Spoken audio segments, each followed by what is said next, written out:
요즘에는 핸드폰들을 누구나 다 가지고 있어서 그 핸드폰 기능 가운데 주된 기능이 이 카메라입니다.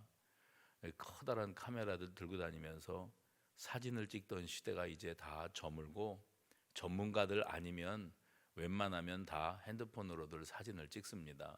거기 그런 기능이 없었다면 사람들이 사진 찍는 일에 뭐 그다지 큰 관심들 갖지 않았을 터인데, 이제 누구나 다 카메라들을 들고 다니니까 여기저기에 가서 사진들을 찍습니다. 음식도 찍고 경치도 찍고 꽃도 찍고, 그러면서 이런 말들을 하더라고요. 인생샷. 인생샷이라는 게 뭔가, 가장 아름답고 또 멋있는 장소에 가서 평생에 한번 찍을까 말까 한 작품을 하나 만들었다. 내 사진이든 풍경 사진이든 남의 사진이든 정말 기가 막히게 하나 찍었다. 그러면 그걸 인생샷 이러더라고요. 다니면서 맛집 찾아다니는 분들 많이 계시지 않습니까? 맛있는 음식점을 찾았는데 내가 평생에 이렇게 잘하는 집은 처음 봤다. 그러면 인생 맛집 이러더라고요. 그래서 오늘 저는 그 인생 뭐 하는 거기에다가 인생 만남 해봅시다. 인생 만남. 저와 여러분이 평생을 살면서 인생 만남을 경험하는 그런 은혜가 있기를 바랍니다. 사람은 사람을 잘 만나야 돼요. 그리고 사람은 살아계신 여호와 하나님을 만나야만 합니다. 마이크로소프트사를 세운 빌 게이츠라고 하는 인물이 있습니다. 이 사람은 자기가 가지고 있는 그 소프트웨어 개발 그 기술은 탁월합니다. 세계적인데, 문제는 이 사람이 자기가 가지고 있는 아이디어를 사업성 있게 개발해내고 그리고 사업으로 이렇게 승화시킬 수 있는 능력을 갖지 못했어요. 그래서 그가 평소에 알고 지냈던 대학 동창이라 그러지요, 스티브 발머라고 하는 사람이 떠올라서 그 사람을 찾아갑니다. 내가 이런 아이디어가 있고 내가 이런 프로그램을 개발하는데 이걸 어떻게 사업성 있게 키울 수 있겠는가 했을 때, 친구 스티브 발머라고 하는 사람은 이 소프트웨어 개발 쪽에는 큰 은사는 없어도 사업으로 수완이 있고 영업으로 귀재이기 때문에 이 두 사람이 만남을 갖게 되었을 때 시너지 효과가 나타나게 됐다는 거지요. 한 사람은 소프트웨어 쪽으로 탁월한 은사와 능력을 갖추고 있고, 한 사람은 장사꾼이에요. 사업으로 이것을 키워낼 수 있는 능력을 갖추고 있어서 이 둘이 동업을 하게 되어졌을 때 세계적인 대기업 마이크로소프트사가 이렇게 세워질 수 있었다. 이런 말을 들어본 적이 있습니다. 이런 걸 두고 뭐라 그러냐, 인생 만남, 환상의 조합 이렇게 말하지 않습니까? 운동선수들도 누구는 어시스트를 해주는 사람, 누구는 골을 잘 넣는 사람, 이렇게 되면 이 두 사람은 환상의 파트너라 이렇게들 말하지 않습니까? 오늘 우리 인생을 살아가면서 제가 그 말씀 드렸죠. 사람을 잘 만나야 되는데, 남편은 아내를 잘 만나야 되고 아내는 남편을 잘 만나야 됩니다. 사업을 하는 사람은 아래에서 일하는 그 직원을 잘 만나야 돼요. 요령만 피우고 시간만 때우고 돈만 받아가려고 하는 사람보다는 정말 충직하게 자기에게 맡겨진 일을 넉넉히 감당해낼 뿐만 아니라 내게 당장 주어지지 않는 일이라 할지라도 일을 찾아가면서 하고 만들어가면서 할 줄 아는 열정, 그 열정을 가진 직원을 만나면 그 사업주는 날개를 다는 것과 같지 않겠습니까? 그래서 늘 신경을 쓰는 거예요.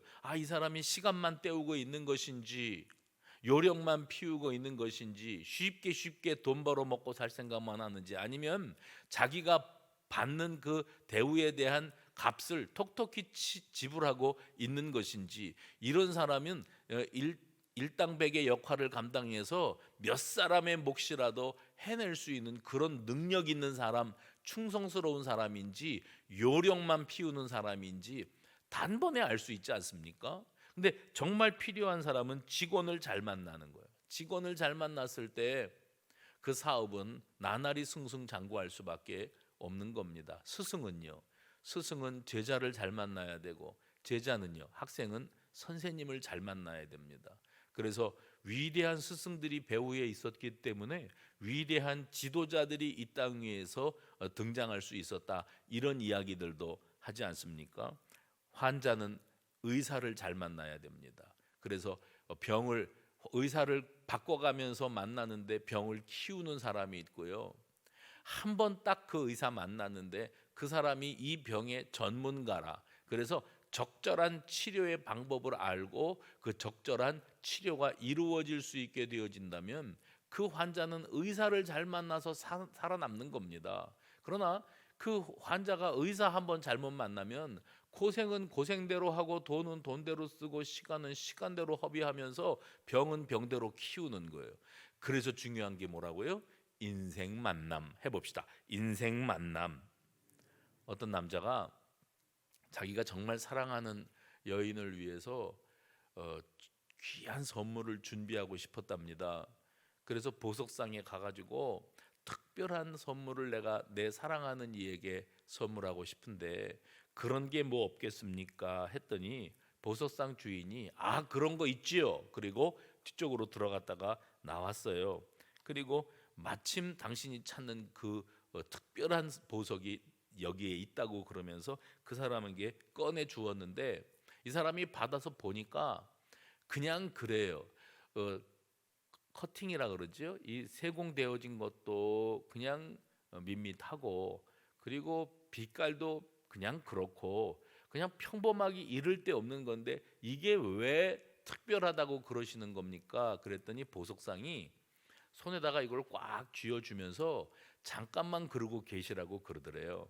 그래서 몇 분 있다가 손을 이렇게 펴봤더니 놀랍게도 아까는 빛도 바라지 않고 그냥 모양도 그래 보였던 그 보석이 찬란한 무지개 빛깔을 발하더라는 거예요.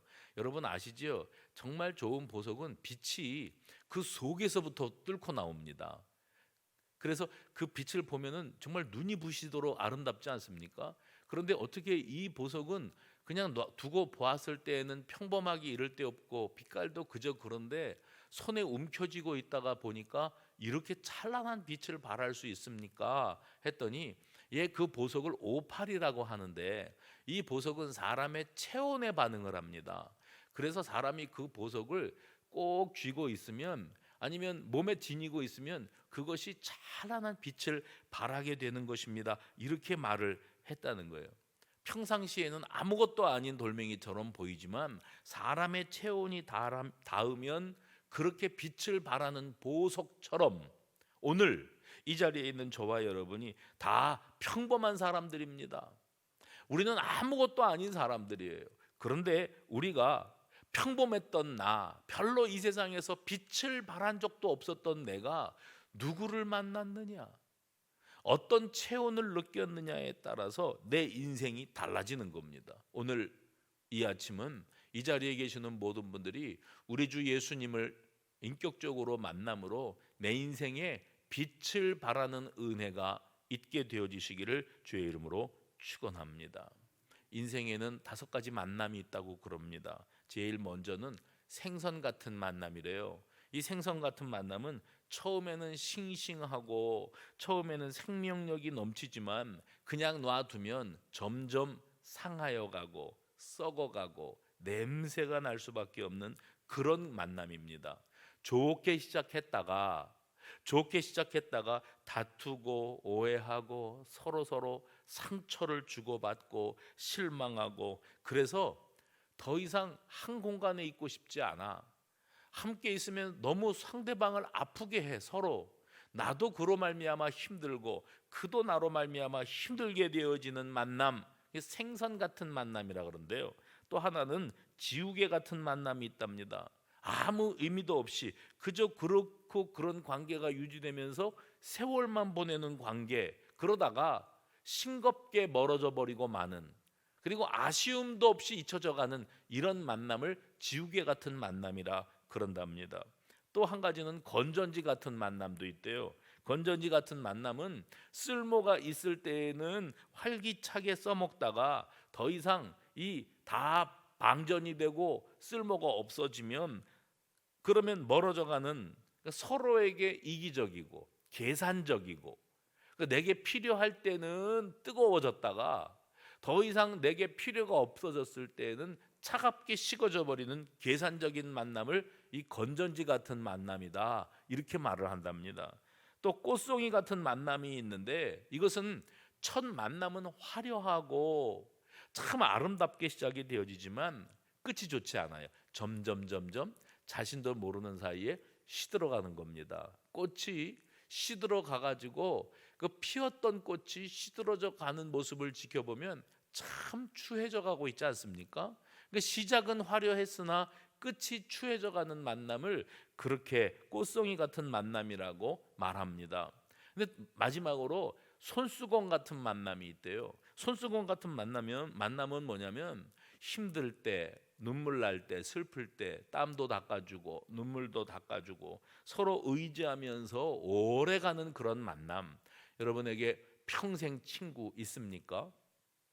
조건이 맞아서 친구가 된 게 아니고, 철없을 때, 나이 어릴 때, 세상 물정 모를 때 쌓은 우정이라, 지금 나이 먹어서 생활 형편도 다르고 모든 게 달라도 그래도 나 자라날 때 함께 했던 그 친구와의 우정은 영원한 거예요. 그래서 오래가는 친구와 같은 만남, 힘들 때 위로가 되고 격려가 되고 붙들어주고 눈물 닦아주고 할 수 있는 그런 만남을 손수건 같은 만남이라고 그런답니다.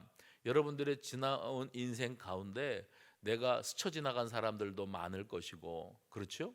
또 지금 함께 하고 있는 사람들 가운데에도 잊혀져 갈 사람도 있는 것이고, 미래에 내가 내 인생 가운데 예상치 못했던 또 새로운 만남들도 기다릴 수 있는 겁니다. 그런데 그것이 다 화려하고 아름답지 않다 할지라도 제일 중요한 것은 오래가는 만남이에요. 평생 만남이에요. 그렇게 서로에게 의지가 되고 마음을 나눌 수 있는 진정한 만남이 저와 여러분에게 있게 되시기를 바랍니다. 말씀드린 것처럼 이 58이라고 하는 보석은 사람의 체온이 닿음으로 말미암아 찬란하게 빛을 발하는 것처럼, 사람도요, 인생 만남, 이 인생 만남을 통해서 내 삶이 바뀌어질 수 있는 겁니다. 소망을 주고 위로를 주고 사랑을 주고 힘을 불어넣어 주고 격려하고 믿음을 주고 살아갈 용기를 심어주는 그런 만남, 여러분 곁에 그런 만남이 준비되어 있기를 바랍니다. 그런데 사람이 빛을 발하게 되어지는 특별한 만남이 여기에 있습니다. 그건 하나님과의 만남이에요. 오늘 이 자리에 있는 모든 분들이 그 하나님과의 만남, 나의 구주 되시는 우리 주 예수 그리스도와의 만남의 역사, 이 만남의 은혜가 있게 되어지시기를 간절히 바랍니다. 여호와 하나님께서 이스라엘 민족을 조성하셨습니다. 근데 우리가 통상 이스라엘이라는 나라가 있고 또 이스라엘 나라를 이루고 있는 이 유대인들을 말하지 않습니까? 통칭. 그런데 이 이스라엘이라고 하는 이름은 아브라함의 손자였던 야곱이 새로운 이름을 갖게 되어 이스라엘이 된 겁니다. 그러면 이스라엘 민족, 그러면 야곱의 후손, 이렇게 말하는 것과 다름이 없습니다. 하나님이 이 야곱을 이스라엘로 부르시면서 그 후손을 이스라엘 민족으로 키워주신 거지요. 그렇게 하나님께서 처음 그 야곱의 할아버지인 아브라함과의 만남을 갖게 되어지시고, 그리고 하나님이 그와 일방적으로 언약을 맺어주셨어요. 아브라함이라고 하는 사람과 하나님과의 만남, 그리고 그 만남을 통한 언약 관계, 이 언약 관계에서 그 아들 되어지 아브라함의 아들 되어지는 이삭에게로 그 언약 관계가 이어지고, 그 이삭의 아들 된 야곱에게로 그 언약 관계가 승계되어집니다. 그리고 그 언약 관계는 신실하신 하나님으로 말미암아 이스라엘 민족을 이루게 되시고, 그 후손으로 말미암아 하나님 주셨던 언약, 너와 내 후손이 번성하게 될 것인데, 하늘의 별과 같고 바닷가의 모래와 같게 번성할 것이다 하셨던 그 말씀 그대로 이루어지면서 이스라엘 민족이 세워지고 이스라엘 나라가 세워지지 않습니까? 그리고 이스라엘 야곱의 후손 가운데에서 이 땅 위에 우리의 구원자이신 예수 그리스도께서 탄생하시게 되어지는 거예요. 예수님이 이 땅 위에 오신 것은 그래서 하나님이 죄로 말미암아 죽게 된 온 인류를 구원하시기 위한 하나님의 특단의 조치였습니다. 하나님의 특별한 구원 계획이 예수님을 통하여 이 땅 위에 이루어지신 것인 것을 기억하시기 바랍니다. 사도행전의 13장 22절에 보면 사도 바울이 안디옥 지역의 회당에서 설교를 하는 장면이 나옵니다. 그때 그가 설교하는 가운데 이런 표현을 썼어요. 다윗을 왕으로 세우시고 증언하여 이르시되 내가 이새의 아들 다윗을 만나니 내 마음에 맞는 사람이라 내 뜻을 이루리라. 내가 다윗을 만났다. 하나님께서 다윗을 만나서 그를 바라보시니 내 마음에 맞는 사람이라. 그래서 성경을 연구하면은 아브라함과 맺은 언약과 예수 그리스도께서 이 땅 위에 오심 사이에 하나님이 다윗과 맺으신 다윗 언약이 자리합니다. 그 역시 아브라함과 맺으셨던 구원 계획과 구원 언약이 승계되어지는 거예요. 다윗 언약이 성취되어진 것으로 예수님께서 이 땅 위에 탄생하시게 되어지는 겁니다. 또 사무엘 선지자 시대에 하나님께서 사울 왕이라고 하는 이 변질된 왕, 악한 왕을 폐위하시고 다윗을 왕으로 세우실 계획을 선포하시는 장면에 이런 말씀을 했어요. 여호와께서 그의 마음에 맞는 사람을 구하여, 이렇게 말씀하셨어요. 하나님께서 하나님 마음에 맞는 사람을 구하여 만나주시고 여호와께서 그를 이스라엘 백성의 지도자로 세우셨다. 이런 표현이 나옵니다. 하나님은 하나님의 마음에 맞는 사람을 찾아가세요. 오늘 이 자리에 있는 저와 여러분을 우리 아버지 하나님께서 찾아오신 줄로 믿으시기를 바랍니다. 그렇게 해서 세울 자를 세우시고 쓰실 만한 자를 쓰시면서 하나님의 위대한 일을 이루어 가시는 거예요. 내가 인생은 만남인데, 인생 만남이 중요한데 내 인생에는 어떤 만남이 기다리고 있을까 하고 하나님과의 만남을 기대하고 기다리기 전에 하나님께서 먼저 나를 찾아오시고 나를 만나주시고 너는 내 마음에 합한 자라. 할렐루야. 오늘 우리 하나님께서 저와 여러분을 그렇게 부르신 줄로 믿으시기를 바랍니다. 다윗이 그렇게 하나님과의 만남을 통해서 역사에 이름을 남기는 인물이 되었습니다. 성경 출애굽기, 성경에서 두 번째 책인데요, 출애굽기 3장과 6장에 보면 하나님께서 모세라고 하는 인물을 만나주시는 장면이 있어요. 인생 만남입니다. 그가 광야에 머무르면서 지난날 저질렀던 살인자의 그 오명을 안고 살아가지 않습니까? 광야에 머무르면서 목자로 인생을 보내고 있을 때 여호와 하나님께서 떨기나무 불꽃 가운데에서 모세를 부르십니다. 그리고 그에게 사명을 주세요. 소명하시고 사명을 주시는데 이스라엘 민족을 이끌어내라고 하는 특별한 사명을 허락하십니다. 이 사건을 두고 사람들은 모세가 하나님을 만난 사건이 아니라 하나님께서 모세를 찾아오신 사건, 우리가 인생길을 살아가면서 이렇게 저렇게 방황하기도 하고 또 인생에 시행착오도 겪고 이렇게 저렇게 삽니다마는 그러한 저와 여러분의 지금 오늘 이 순간에 여호와 하나님께서 찾아와 주시는 거예요. 찾아와 주셔서 인생 만남을 기회를 허락하시고 열어주시는 겁니다. 이를 통하여 우리 하나님의 구원받은 하나님의 백성이 될 수 있는 기회를 허락하시는 줄로 믿으시기 바랍니다. 히브리서 11장에 보면 믿음장인데 거기 에녹이라는 인물을 어떻게 표현하는가 하면 그는 하나님을 기쁘시게 했던 사람이고 하나님과 동행했던 사람이다. 하나님을 기쁘시게 하고 하나님과 동행했던 사람, 하나님과의 역사적인 만남을 가졌던 인물로 그 사람을 표현합니다. 사도행전 16장에 보면 두아디라시에 있는 자색 옷감 장사가 루디아라고 하는 여인이었는데, 이 여인이 하나님의 말씀을 듣고 있을 때 주께서 그의 마음을 열어주셨다. 그래서 바울의 말을 따르게 하셨다. 사도행전 16장 14절의 말씀이거든요.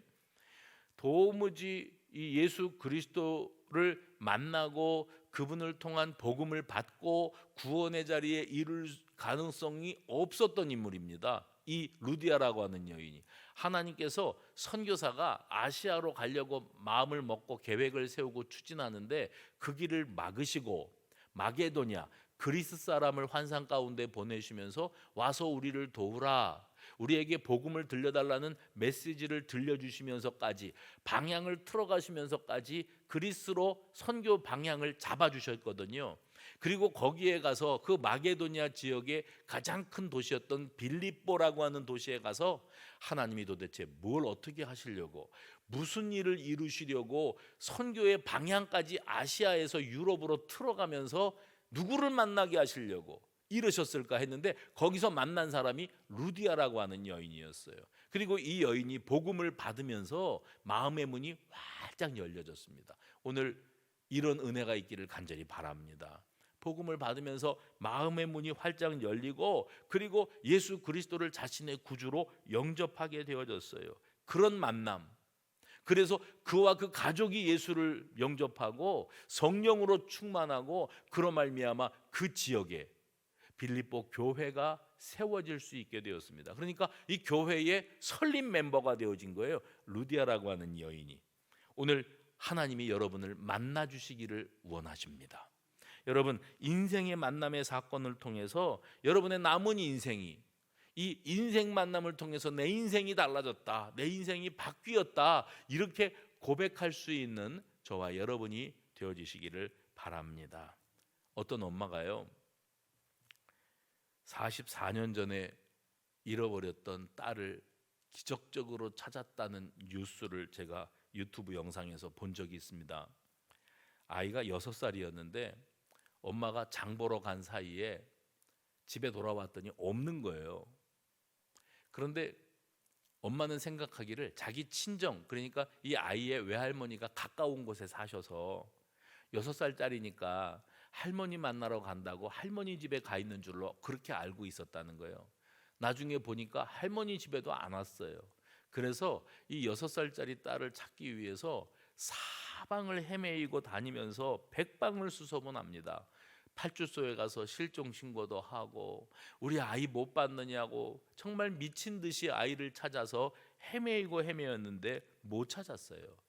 그리고 이 엄마는 딸을 잃어버린 그 아픔과 상처를 끌어안고 세월을 보내며 참 나이 들어 늙어 갑니다. 그런데 어떤 일이 있었는가 하면, 어떤 날 자기가 딸이라고 찾아온 사람이 있었대요. 근데 보니까 나이가 들었어도 예전에 봤던 자기 딸인 것 같기도 하더래요. 그래서 한 3년을 같이 살았답니다. 그런데 이 딸이라고 들어온 여자가 자기 고백을 하는 거예요. 사실은 내가 엄마 딸이 아닌데, 나도 고아인데, 그런데 엄마의 정이 너무 그리워서, 그래서 이렇게라도 내가 엄마 엄마 부르면서 곁에 있고 싶어서 그랬지만, 내가 양심상 도무지 가책을 느껴서 더 이상은 같이 있을 수가 없다. 그리고서 가버렸대요. 그래서 이 엄마는 한 번의 상처를 더 받습니다. 딸인 줄로 알고 철석같이 믿고 한 3년을 같이 살았는데 이 딸이 자기 딸이 아니었다는 거예요. 그래서 이 엄마가, 그러면 내 딸은 어디에 있는가 포기할 수 없잖아요. 그래서 이 엄마가 다시 딸을 찾기 위해서 백방으로 노력을 하는데, 시대가 바뀌면서 어떤 일이 되어졌는가 하면 유전자 등록이라는 것을 할 수 있게 되었대요. 그래서 자기 유전자를 등록을 하면서 자기 잃어버린 딸이 혹시 자기를 찾기 위해서 유전자 등록을 어디선가 해놓으면 만날 수도 있지 않겠나 하는 마음으로 그렇게 해놓았습니다. 그리고 잊어먹고 살았습니다. 그런데 어느 날 기적 같은 일이 일어납니다. 저 멀리 미국에서 연락이 오는 거예요. 당신하고 99% DNA가 일치하는 사람이 미국에 있습니다. 그래서 당신을 찾고 있습니다.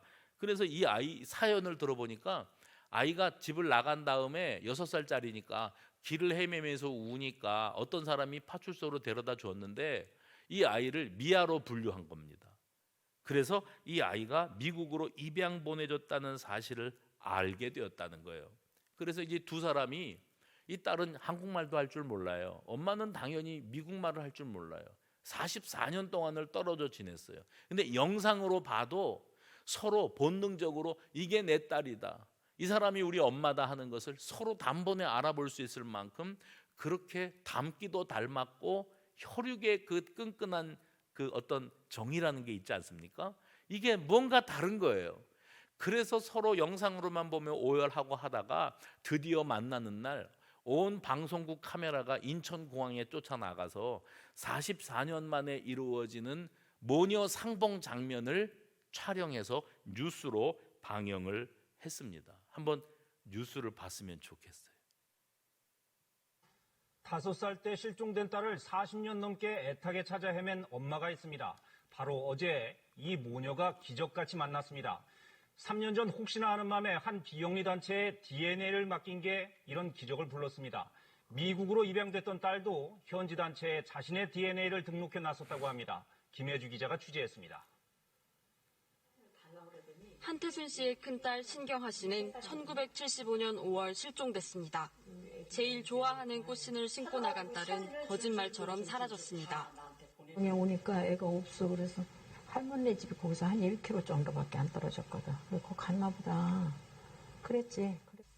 손바닥만한 사진 한 장을 들고 미친 듯이 딸을 찾아 헤맸습니다. 나는 맨날 경찰서를 다녔어요. 매일. 옛날에는 차도 없지, 그쪽에 다니는 버스도 없지. 걸어서 경찰서 다니는 거야. 그런데 보름 전인 지난 4일, 미국에 살고 있는 딸을 찾았다는 믿기지 않는 전화를 받았습니다. 너무 놀래가지고 지금 사기쳐요? 내가 대짜고짜 그랬다니까. 안 믿기죠. 한 씨가 3년 전 등록해둔 DNA 덕분이었습니다.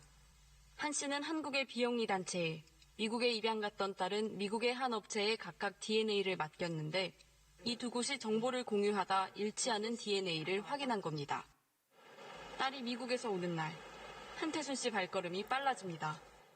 마음이 급해갖고 집에 있는 게 싫고 빨리 공항에서 기다리고 싶어. 경아야! 경아야!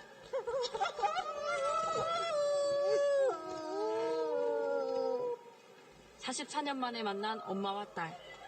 서로를 끌어안고 한참을 울었습니다. 엄마 미안해. 속에 액세서리를 안아보니까 내 딸 맞아요. 얼굴 만져보니까 내 딸 맞고 다 맞아요. 44년 만에 저걸 처음 안아보니까 어떻게 말이 표현이 안 돼. KBS 뉴스 김혜주입니다. 저 딸은 엄마가 자기를 버렸는 줄로 알았대요. 40년 동안 우리 엄마가 나를 버렸다고. 그래서 내가 피부 색깔도 다르고 문화도 다른 이 남의 나라에 와가지고 이렇게 살아간다고 엄마를 원망하고 살았대요. 뭐 그런 경우도 있겠죠. 먹고 살기 힘들어서 아이들을 입양 보내고 하는 일들도 과거에 있지 않았습니까? 그러나 이 엄마는 그런 엄마가 아니었어요. 이 딸을 잊지 못했어요. 찾고 찾았어요. 도무지 찾을 수 없이 44년을 보냈는데 이제 알았다는 거예요. 우리 엄마가 나를 버린 게 아니었구나. 우리 엄마가 나를 정말 눈 빠지게 찾고 또 찾았구나. 그리고 만난 겁니다. 성경에 이런 이야기가 있어요. 어떤 아버지가 아들이 둘이 있는데 둘째 아들이 아버지한테 아버지 돌아가시면 나한테 어차피 유산 주셔야 되는데 그 유산 저 지금 주세요. 내가 그거 받아가지고 나가서 그래서 장사해가지고 돈을 좀 벌어와야겠어요. 그 아버지가 만류하지 않았을까요? 세상이 만만치 않다. 네 생각대로 되지 않아. 네가 이거 가지고 뛰쳐나가면 이제 곧 어떻게 될 건지 내가 벌써 알고 있어.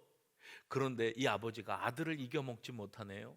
아들이 아버지 유산 미리 받아가지고 뛰쳐나가서 먼 나라에 가서 허랑방탕했답니다.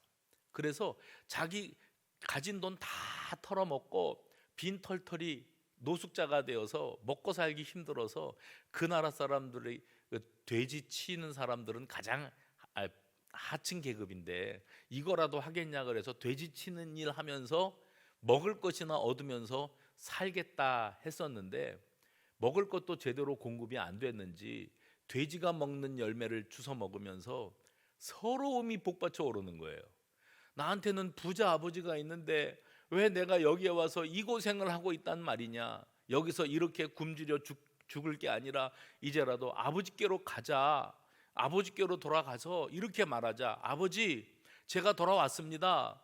아버지 유산 가지고 나갔던 아들입니다. 그런데 이제 제가 아버지 밑으로 돌아왔는데 아들 노릇하려고 오는 게 아니고 아버지 집에서 일하는 그런 종들처럼 품꾼처럼 그렇게 일할 수 있게 해주시면 나 아들 대접 안 받아도 좋으니까 아버지 저 그냥 먹을 것만 해결해 주시고 그냥 종으로 써주시면 좋겠습니다. 자기 자존심이에요. 어떻게 아버지께로 돌아오면서 아들의 위치가 아니라 종의 자리로 돌아오겠다고 말을 해요. 그런데 그 아버지가 아들이 그런 말을 하든지 말든지 그 아들을 와락 끌어안습니다. 와락 끌어안아요. 그리고 얼굴을 비벼댑니다. 어디 보자. 죽었던 내 아들이 살아 돌아왔구나. 와줘서 고맙다. 정말 고마워. 얼굴을 비벼대면서 이 아이 죽었던 내 아들이 돌아온 것이나 다름없으니 이 아이를 위하여 송아지를 끌어내다가 잡아 잔치를 하자. 이 아이의 신을 신겨라. 이 아이에게 옷을 입혀라. 손가락에 가락지를 끼워라. 아버지의 마음 해볼까요? 아버지의 마음. 아버지의 마음을 모르는 거예요.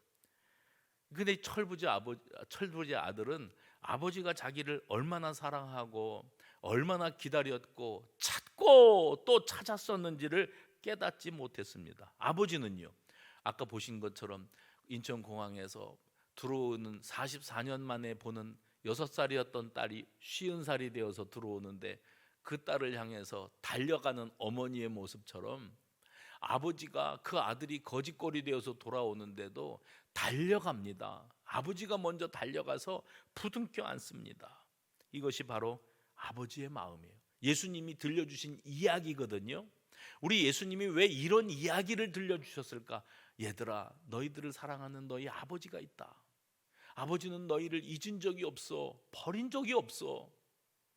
우리 아버지가 나를 버리셔서 내가 오늘 이 고생을 하고 사는가? 아니야, 절대 그렇지 않아. 아버지의 마음을 아느냐? 아버지는 너희를 기다리고 또 기다리셨어. 이것이 아버지의 심정이에요. 저는 아들만 셋을 두고 있습니다. 그런데 첫째 아이가 군대 간다고 그러는데 우리 내외가 아들하고 셋이서 의정부예요. 지금은 없어졌습니다만 306 보충대라는 데가 있어요. 비가 부슬부슬 내리는 날 아들 큰아들을 데리고 거기에 가서 입대를 시키는데 비가 내리니까 예전 같으면은 이병 장정들을 연병장에다가 모아놓고 도열시킨 다음에 부모님을 향하여 엎드려 절하라 그런대요. 큰 절을 시키는데 이 땅이 젖어가지고 그걸 안 했어요. 그거 안 하는 거 무슨 상관입니까? 그런데 이제 아이들을 그 부모님에게 거수경례시키고 그 다음에 뒤로 돌아 그러더니 줄줄이 데리고 들어가는 거예요. 근데 그 모습을 보면서 아니 한 번 더 얼굴 볼 줄 알았더니 뒤로 돌아 그러더니 그냥 데리고 들어가 버리는 거예요. 그러니까 소리를 질렀죠. 제가 옆에 사람들이 쳐다보든지 말든지 아무개야 하고 소리를 질렀죠. 근데 저만 소리 지릅니까? 부모님들이 다 소리 지르지요. 근데 이 녀석이 한 번만 좀 뒤돌아봐 줬으면 좋겠는데 뒤도 안 돌아다보고 얼떨떨한 상태로 끌려 들어가더라고요. 그래서 그때 이게 내가 빗물인지 눈물인지 참 하염없이 아들 떠나보내면서 울었던 기억이 있습니다. 첫째라서 그런 줄 알았어요. 둘째가 군대를 가는데 얘는 여기 52사단 원평리에 있는 신병교육대로 들어갔습니다. 근데 그때 입대할 때는 어떻게 하는가 하면 그 의정부에서는 그런 거 안 하더만 이병 장정들은 엄마를 등에 업고 어디 그 실내 체육관 같은 데로 들어오라 그러더라고요. 그래서 이 아이가 엄마를 업고 걸어가는데 그 모습을 옆에서 지켜보면서 제가 사진을 찍는데 그때도 왜 그렇게 마음이 아리고 또 눈물이 나든지. 그런데 이 아이들을 이제 한 군데 쭉 모아놨어요. 거기도. 그리고 뒤에 서서 부모들이 이제 왜 초등학교 1학년 애들 보내듯이 쫙 서 있는데 거기 뒤에 뭐가 있는가 하면 아들에게 보내는 손편지, 편지 쓰는 곳이 있어요. 훈련 받다가 아들이 엄마 아버지가 쓴 편지를 한번 읽어보게 하라고 거기서 편지 써서 넣어 놓으면 이게 아들에게 몇 주 있다가 전달이 된다는 거예요. 그래서 거기 앉아가지고 아들은 거기 앉아 있고 부모는 뒤에 와가지고 편지를 쓰는데, 그때도 그 아들한테 조금이라도 위로가 되고 싶고 힘이 되고 싶어서 아들아 많이 힘들지, 훈련 받는 거 잘 견뎌라, 건강하기를 바라고 엄마 아빠는 너를 위해 늘 잊지 않고 기도하고 있다, 편지를 쓰는데 왜 그렇게 하염없이 눈물이 나는지. 그래서 둘째라서 그런 줄 알았어요. 셋째가 군대를 가는데, 셋째 군대 갈 때는 엄마 아버지도 같이 가고 군대 갔다가 전역한 형들도 같이 따라갔어요. 그래 그 아들도 거기 들어가는데 줄줄이 내무반으로 들어가는데 그 아들을 시선을 뗄 수가 없는 거예요. 아이들을 한꺼번에 데리고서는 내무반으로 들어가 버리는데 그 아이 바라보면서 얼마나 눈물이 났는지 몰라요. 그때 생각이 났습니다. 우리 아버지가, 그러니까 나를 낳아주신 내 아버지가 나 군대, 저도 이제 의정부 306 보충대로 들어갔거든요. 나 군대 입대할 때 왜 그렇게 나를 올려다 보시면서 우셨을까? 내 손을 꼭 붙잡고 놓지를 못하셨을까? 그게 아버지의 마음. 해봅시다. 아버지의 마음. 매몰차고 정없고 그런 것 같아도 어머니의 마음, 아버지의 마음이 있는데요.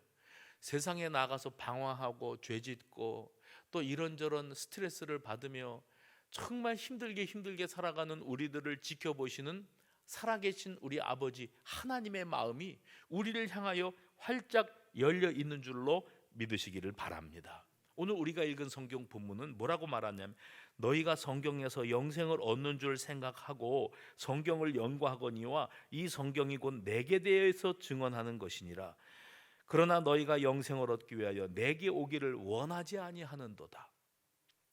성경은 우리에게 너희에게는 아버지가 계시다, 그 아버지를 만나야 한다 하고 가르쳐 주는데, 우리는 성경을 접할 때 그 속에서 어떤 사람은 학문적으로 접근하고 연구는 하려는지 몰라도 그 속에서 복음, 예수 그리스도를 십자가에 내어주시기까지 나를 사랑하신 아버지의 사랑을 만나지를 못하는 거예요.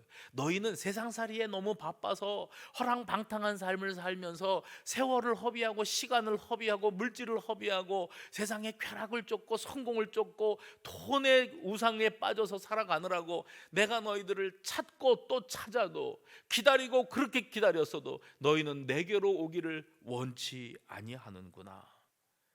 우리 하나님은 우리를 특별하게 만드셨습니다. 그래서 여러분 절대로 잊지 마셔야 될 게, 하나님은 내 아버지시라는 거. 하나님은 내 아버지시라는 사실을 절대 잊지 마십시오. 어떤 사람은 인간은 사회적인 동물이다 그랬대요. 사람이 그냥 다 그렇고 그런 동물적인 존재로 만들어졌대요. 아닙니다. 하나님이 우리를 독특하게 만드셨고 특별하게 만드셨고 애정을 듬뿍 담아 만드셨고 잊을래야 잊을 수 없는 그런 인격체로 우리를 만들어 놓으셨어요. 또 한 가지, 하나님은 우리 아버지요, 나는 하나님의 잃어버린 자녀였어요. 그 곁을 떠나온 거예요. 당자처럼 나 살 길 찾아가느라고 예전에는 교회도 다녀봤고 신앙생활도 해봤는데 먹고 사느라고, 그때 어렸을 때 은혜를 못 받았잖아요. 그냥 취미생활하듯 그냥 친구 따라서 교회 생활했던 거지요. 그러다가 아주 군대 가면서 대학 가면서 친구들 사귀면서 자연스럽게 먹고 살면서 시집장가 가면서 교회에서부터 멀어졌잖아요. 그렇게 집을 뛰쳐나간 탕자처럼 우리는 수십 년 세월 동안을 아버지 없는 자식처럼, 잃어버린 자식처럼 그렇게 살아왔던 사람들입니다. 그러니까 부모 곁을 떠나면 고생이거든요. 세상에 평안함이 없고 불안하기 짝이 없고 뭘 해도 자꾸 실패의 쓴잔만을 맛보게 되어집니다. 그래서 우리 인생이 늘 불안하고 외롭고 서럽기만 한 거예요. 그리고 생각합니다. 부모는 나를 버렸던 것일까?